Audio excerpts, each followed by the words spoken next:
Hello guys! Ayan, ang mga puting bulaklak sa aming hardin. So, ginawa ko tong video na to para ipakita at ito ang remembrance ko dito sa Jeddah, ang aming hardin.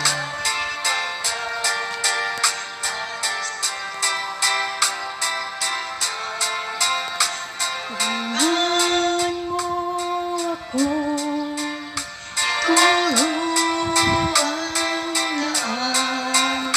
sapagkat ako'y sakit sa aking pinagmulan. Bayan ko, ako'y nag-iisa.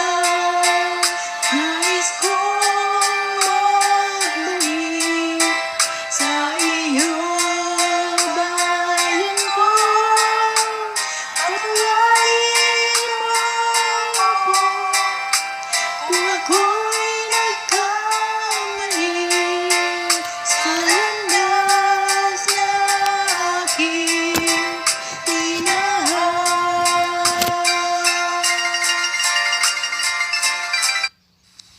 Alright. Ulitin natin, mga kaibigan.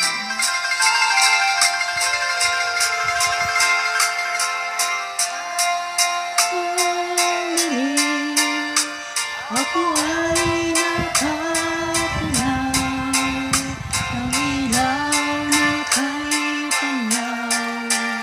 Halos di ko makita.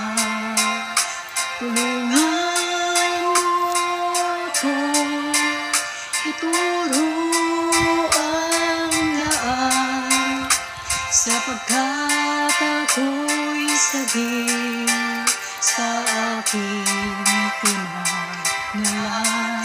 Bayan ko,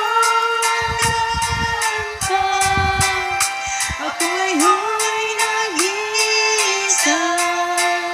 Nais kong magbalik sa iyong bayan ko. Patawarin mo ako kung ako'y nagkamali sa landas na aking tinahan. Alright.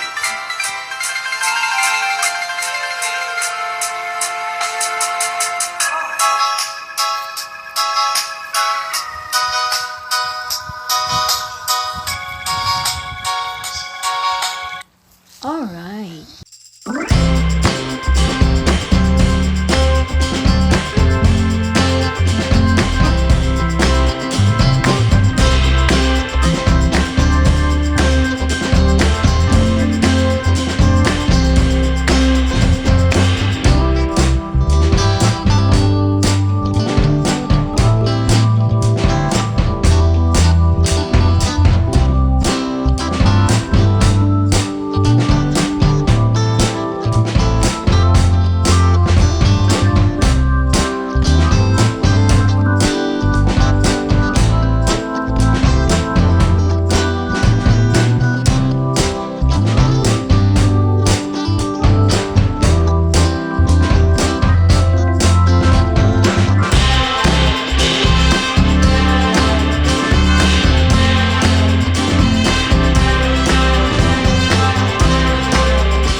Ayan, sa mga kaibigan ko, hello, may love shoutout at sa pamilya ko at sa lahat ng mga relatives ko dyan. Thank you so much guys sa inyo. Ayan, tuwing umaga, lagi akong nakasilip kaming mga OFW sa aming mga cellphone, sa aming social. Kasi yan lang din yung paraan para kamustahin o para makabalita sa aming minamahal na bansang Pilipinas. Pilipinas. Ayan guys, ayan. May mapa po ako niyan. Dito mula nung dumating ako, nakakita ako ng malaking mapa. Pinatatapon doon nung naglinis kami sa kwarto ng aking amo. Ayan, kinuha ko siya. Sa Western Union yan galing guys. Ayan. Kasi sobrang mahal ko ang bayan natin. Kaya kaming mga OFW nagsisikap, nagtitiis, kahit sobrang lungkot, namumulila, at kahit kami isang bilanggo, ayan, sa aming sinisilbihang ibang lahi. Ayan guys, so para sa bayan to. Kumbaga ako magkokomento lang dahil nasasaktan talaga ako. Itong eleksyon na to, sobrang lumabas ang mga ugaling hindi dapat kanais-nais, na dapat bitawan o sambitin ng kahit na sino. Yung panghamak sa kapwa, tulad sa mga bumuboto kay BBM, may nabasa akong mga bobo, tanga ang bumuboto daw kay BBM, mga ano ba yun? Magnanakaw din daw. Walang ganun. Nakakasakit kayo. Hindi kayo nakakahikayat ng tao kung hindi naninira kayo, ng lalait kayo ng kapwa. Lumabas Hindi ang nyo mga alam na ugaling mas hindi maraming dapat mahihirap sa maganda bansa natin. para sa Mas ating maraming mga hindi nasasakupan nakapag-aral dahil o sa sa ating isang kahirapan. samahan. Kayong Huwag mga po matatalino, natin kayong mga ipakita ang nakakapagtapos, galit. sana'y Huwag kayo natin ang po ipakita gagabay ang sa pagiging mga isang mahihirap, mapagmataas. sa mga Kung tayo hindi magiging isang nakapag-aral. leader o Sana tayo kayo maging mamumuno isang sa ating magandang nasasakupan, inspirasyon, kailangan ituro ang kagandang turuan asal, natin sila. pagiging isang Tayo mismo mabuting magsisimula Pilipino. ito sa ating Gamitin po sarili. natin ito sa Igalang gawa natin at magandang ang pananalita. bawat isa, Huwag po igalang natin ang gamitin kapwa, sa igalang natin ang panglalait, gobyerno, pangmamata igalang ng natin ang kapwa. nakakataas Hindi sa po atin. yun ang isang Dapat magkaisa po tayo at tulong-tulong. halimbawa Dahil para lagi natin magikaya tayo. paghahanapin ang Huwag pagmamahal, galit ang ating pag-unawa itanim. at paggalang Huwag sama at takot ng sa Diyos.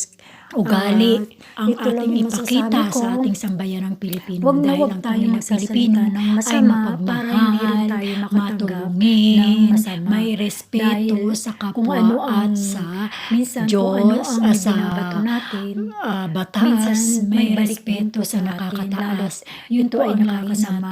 natin. Sana Masama rin ang magiging balik itong nito eleksyon sa na atin, to, pero nawala kung na ito'y po yan. mabuti, Sana po mabuti manatili rin po ang ang darating sa kapayapaan, atin. manatili Kaya ang kagandang sikapin po asal, natin respeto, na tulungan ang aanin ating mong bayan pinag-aralan kung hindi na wala ka namang respeto at paggalang. Aanin mong maging pinag-aralan, ano kahit ba, pa maging paano maayos, ginagamit maging ng tama. maayos ang ating Kaya bayan. bilang isang Pilipino, Masagana, kailangan maging at hindi mabuti po ang ating galit, puot ang pairalin at may panghuhusga sa kagandang kapwa. asal Huwag para natin po ipagmalaki at ipakita ipakita iyon. Hindi ganun sa ang tunay ibang na bansa. Pilipino. Ang Hindi tunay lang na sa ating Pilipino may sa pagmamahal, ating bansa, hindi paggalang lang sa ating bayan, bansa, ating paggalang bansa sa talaga. kapwa, Hindi lang sa paggalang sa ating batas. bansa, kundi sa Sana'y buong mundo bumalik ang ganong na ang kaugalian tunay ng na mga Pilipino Pilipino ay at higit sa lahat may takot sa magalang, Diyos. mabait, mapagmahal sa kapwa, matulungin. Ayan, sana'y maging isang hamon nito sa atin na ang mga may pinag-aralan, huwag natin gamitin ito para manghamak ng ating kapwa at mang-alispusta. Yun lang ang masasabi ko sa vlog na ito. Thank you for watching.